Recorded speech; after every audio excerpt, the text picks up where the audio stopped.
Semua ini sebenarnya adalah cara-cara dari neokomunisme yang ingin mengambil momentum untuk membangkitkan kembali komunisme di Republik ini.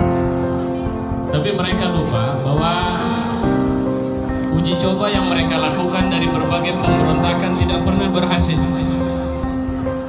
Bahwa Pancasila bagi kita benar-benar harga mati.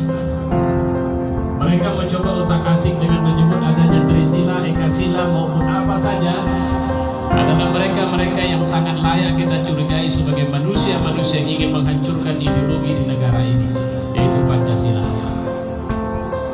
Pancasila adalah piagam bagi kita yang sebenarnya kita meyakini ini kekuatan yang menghidupkan kita selama ini. Kita terpapar dengan banyak negeri yang merasa lebih besar dan seenaknya saja masuk ke negeri ini, dan kemudian melakukan tindakan-tindakan yang kita tidak berdaya. Sampai-sampai ada orang-orang yang memimpin negeri ini tapi bermental pengkhianat, mengatakan bahwa rakyat di negeri ini tidak punya keahlian untuk mengerjakan proyek-proyek ini, maka kami panggil mereka kembali. Biadab ini orang, kurang ajar ini orang.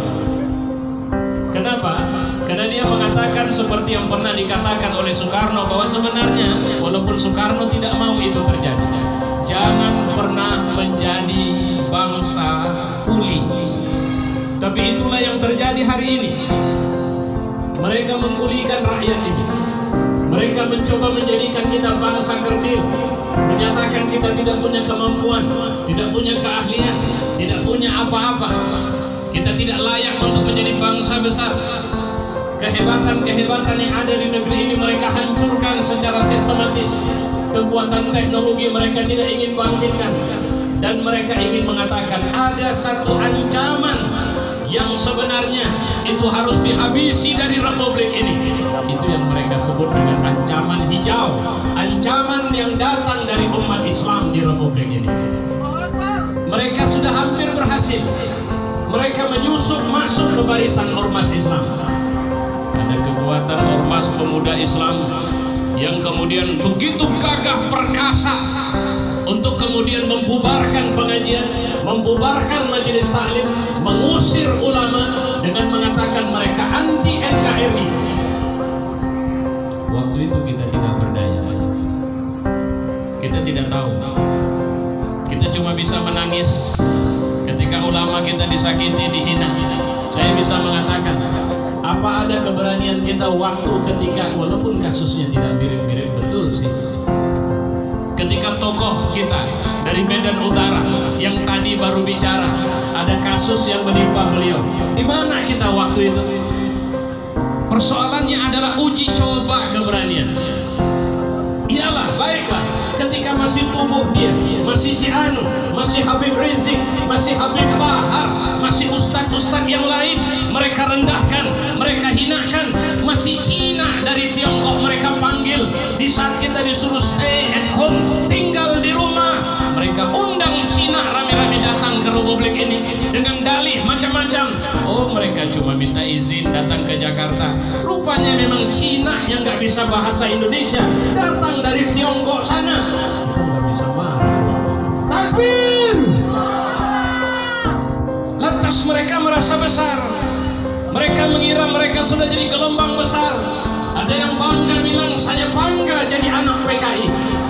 PKI menyusup anak-anaknya ini ke berbagai lini. Ada yang masuk partai, ada yang masuk ormas, ada yang jadi pengusaha. Bahkan Ustadz Alfian Tanjung dipenjarakan ketika mengatakan istana jadi markas PKI. Kita juga tidak bisa apa-apa waktu itu. Kenapa? Karena mereka sistematis. Mereka cerai-beraikan kita. Mereka buat kita tidak berdaya.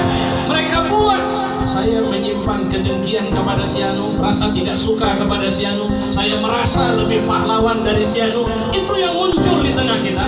Tapi kita cuma keburu sendirian. Sampai saya pikir kita harus punya harga diri. Dan itu yang membuat saya yakin sampai hari ini Allah tidak sedang merencanakan negeri ini hancur. Allah sedang merencanakan negeri ini besar, negeri ini jaya.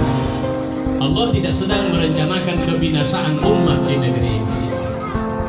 Maka lahirlah momentum RUU HIP ini.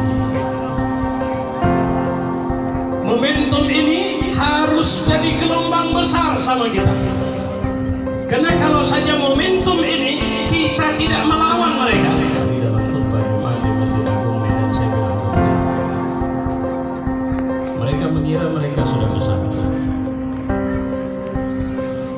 Dan hari ini kalau mereka mencoba melawan, maka mereka akan hancur dilabrak oleh air tsunami dari kemarahan orang-orang yang harga dirinya terletak pada Pancasila itu. Takbir!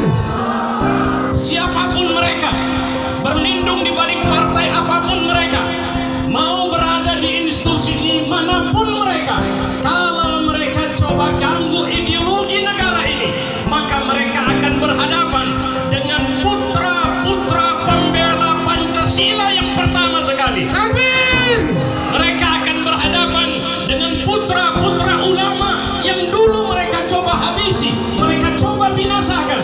Mereka akan berhadapan dengan rakyat pewaris dari tokoh yang kemudian telah hidup dan berkembang